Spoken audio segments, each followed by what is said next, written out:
Let me tell you how my grandpa, Roy Malaloy, introduced himself to our HOA neighborhood picture. The way a thunderstorm kicks open the sky loud and fast, not waiting on anyone's permission. That was Grandpa. I swear you never forget your first community incident when it starts with your grandpa standing on the porch in nothing but his boxer's tube socks and a trucker hat that reads Vietnam Vets Don't Miss. And he proved it right then and there, pumping a shell into his old 12 gauge while a hummingbird of a drone hovered outside our bathroom window like it paid rent to peep. Grandpa just muttered, "Nope," shouldered that shotgun and took one clean shot. The drone spun out, caught a spark and bled melted plastic right into Mrs. Chin's azaleas 2 doors down. 3 car alarms started fighting over whose job it was to freak out first. I wish I could say I handled it like some future judge, but I was just 14 holding a half-eaten toaster waffle, thinking, so do we need a lawyer or a fire extinguisher first? Turns out we needed both. The fire can, under Grandpa's sink, was vintage but still dangerous, and the HOA president, Brittany Consincade, part Pilates, part policy, was already zipping up the street in her white golf cart HOA crest, shining like a tiny coat of arms. She had 2 khaki-clad dudes jogging behind her clipboards and hand sunglasses on, like shrub compliance was now a Secret Service mission. Brittany stepped off that cart in a salmon blazer so bright it could signal low-flying aircraft. She hissed, "What in God's magazine catalog did you do?" Roy Grandpa just ejected the spent shell cool as you please and said, "Removed a trespasser, Brittany." "You're welcome," Brittany snapped. That trespasser was HOA equipment authorized under Community Guideline 47.D. One of her clipboard minions chimed in like a bingo caller. Grandpa looked at the bathroom window, then back at her, 6 feet from my porcelain throne. "If 47D says you get to film me in my skivvies, you printed the Bible wrong," he growled. The whole street seemed to hold its breath. Not shock exactly, more like curiosity choking on expensive perfume. Curtains twitched. A neighbor's dog barked once and immediately regretted it. The clipboard squad scribbled hostile like they'd finally found a new box to check, shot down peeping robot. I just stood there clinging to my waffle like it was diplomatic immunity, then tried to douse the smoke curling up from Mrs. Chin's bushes and mumbled an apology to the plant gods. The notice arrived that afternoon, a trifold with embossed leaves and the kind of language that smells like artificial lemon. Mandatory disciplinary review, 9 a.m. Like a principal's office, but for adults who don't play nice with other people's flying gadgets. Over dinner, beef stew, and Grandpa's brutally honest black coffee, I told him I'd seen a little red light blinking by the kitchen window the day before. He went quiet, that quiet old men get when they're counting the wind. "Give me patterns, flight times, entry points," he said. "Are we actually at war with the HOA?" I asked. He didn't blink. "Kid, your HOA declared it when they bought a camera that makes 3-axis turns and streams video at 2 a.m. Give me patterns." Cedar Brook Reserve is the kind of neighborhood where the rules are longer than the welcome packet. Matching shutters, matching mailboxes, even matching sprinkler times. Brittany's handbook could stop a truck if anyone ever used the front door. Curtain colors, grass height, wreath diameter for holidays I've never even heard of. But 300 pages in, not a word about drones, definitely nothing about ones that fly the same pattern every morning. Miss Delgado's coral fence, Mr. Banerjee's solar panels, Gwynn family's pride flag technically visible from public right-of-way. Brittany liked to sniff as if sunlight needed HOA permission to shine through a window. The disciplinary review was like a tribunal. Brittany sat at a folding table flanked by 3 board members in beige A flag with the subdivision crest behind her, a carafe of untouched water, and a pile of scorched carbon fiber on display, plus a packet labeled Roy Malaloy underlined twice. The charges: destruction of property, environmental damage, disturbance of peace. Grandpa just leaned forward and said, "Add indecent surveillance of a veteran on private property. And while you're at it, terrible aim ain't on your list." Brittany's smile could cut glass. "We are a community of rules, Roy." "Then show me the rule where you get to put a camera up my bathroom window," he shot back. Board member number 2 shuffled the papers and mumbled, "We don't have that rule documented." "So you invented it?" Grandpa sighed, tired, the way only people who've seen too much can be. They fined him $2,000 and gave him 30 days to appeal.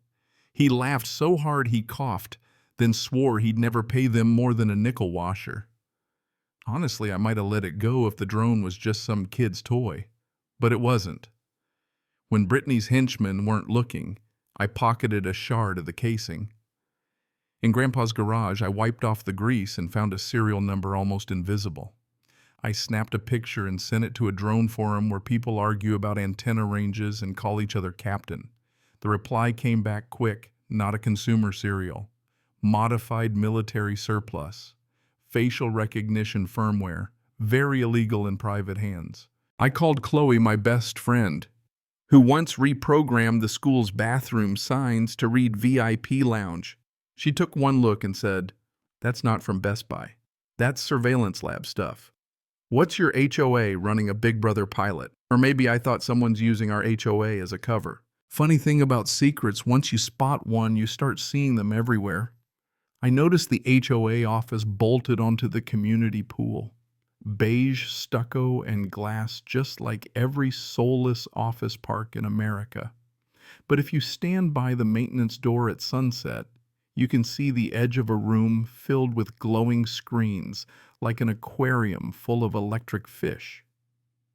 One night I rode past on my bike and saw a guy in a white polo headphones on flipping between people's kitchen and yard feeds. Heat maps pulsed red where someone had walked a lot that day.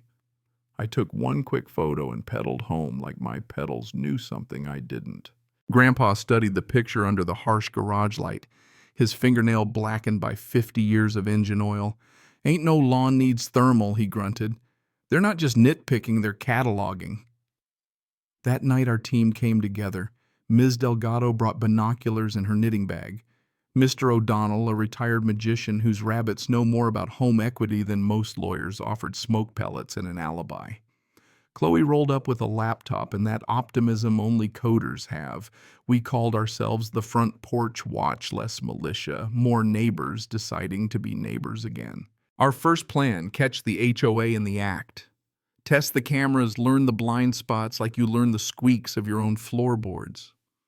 When the quarterly Cedar Brook Founders Day barbecue rolled around, we set the stage. Distractions up front. O'Donnell performing illusions. 60% misdirection, 40% ferret. Ms. Delgado's raffle table accidentally played residents' recorded complaints over the speakers. Grandpa challenged Brittany to debate if gluten-free patties violated human rights. Meanwhile, Chloe and I slipped into the control room to grab the evidence. Chloe built a tiny electronic cough. I won't say how because some things are better left unshared that'd knock out the power just long enough to pull a drive. We rehearsed our route, timed the guard's cigarette breaks, learned which door stuck unless you lifted while you turned. I swear I didn't exhale for a whole day. On Founders Day, Cedar Brook looked like a brochure. Balloons bobbing on 8-foot poles. An inflatable castle melting in the heat. DJ in a fedora spinning songs no one under 50 knows. Brittany wore a sash neighborhood steward gold block letters as if benevolence was a brand. She praised potato salad with the precision of a Yelp reviewer, all while scanning the crowd like she'd staged it. At minute 18, Chloe tapped her phone twice. Now. We slid behind the lemonade table. The hallway lights were out, the control room. Keypads smudged in all the right places. Chloe slipped something that looked like a hotel key into the lock. The door clicked. We slid in screens everywhere. Bedrooms, kitchens, side yards, even heat maps of the block pulsing like a heartbeat. Chloe connected, her laptop fingers flying. 20 seconds. Don't breathe. At 12 seconds, the doorknob rattled. A flashlight beam licked the far wall. What the? I shoved a metal shelf against the door. A folder burst open by my foot. Photos spilled out. Faces circled, names printed in that HOA font. Notes scrawled underneath. Observe further resistant escalate. One sheet stopped me cold. Ruddy Henry, our quiet neighbor with the fishing hat and the smoker's laugh status, neutralized. Residents cleared. Redevelopment scheduled. The word redevelop felt like bleach in my throat. Then I spotted my own name on another sheet. Evan Chloe hissed, "We're at 92. Whatever you're doing, stop reading and help me." At 100, she yanked the drive, shoved it down her jacket, and we bolted. O'Donnell did his thing, tossed a smoke canister into the atrium. A dove flapped out from somewhere, and Brittany turned on us, furious and beautiful in the way hurricanes are from outer space. "Stop those two," she shrieked, but her guys had to dodge a flaming potato. Grandpa debuting his homemade spud cannon, which is not a sentence you hear often, but probably should. We dove into Grandpa's truck, bounced over the curb, and sped home. Chloe dumped the footage online. A digital rights group picked it up in minutes. Then a local TV reporter broke the story. Suburban HOA runs illegal surveillance program. Faces tagged. Families targeted. The city investigator finally showed up, slapped yellow tape on the HOA office door. Brittany tried to explain community standards into a microphone that was not having it. What the upload didn't show was the part that turned my fear into something worse. The company behind security enhancements. Not the HOA, not any fence repair guy. Vanguard Civic Solutions, a shell company with a board member named Brittany Consincade. The surveillance wasn't about nosy neighbors. It was a pipeline. Profile the non-compliant. Find them until they snap. Force buyouts. Clear property for redevelopment.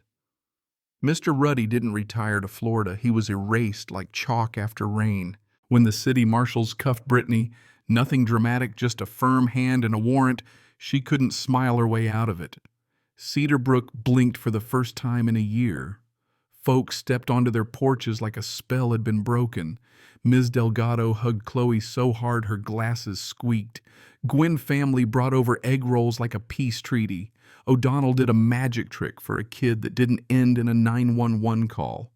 Grandpa just stood on the grass, making rainbows with the hose nodding like a man finally believing in water again. The city dissolved the HOA. Vanguard's website vanished overnight. Someone painted a mural on Tiny's diner of Grandpa in his cap, holding a drone by the tail like a coyote. He pretended to grumble, but we saw him smile.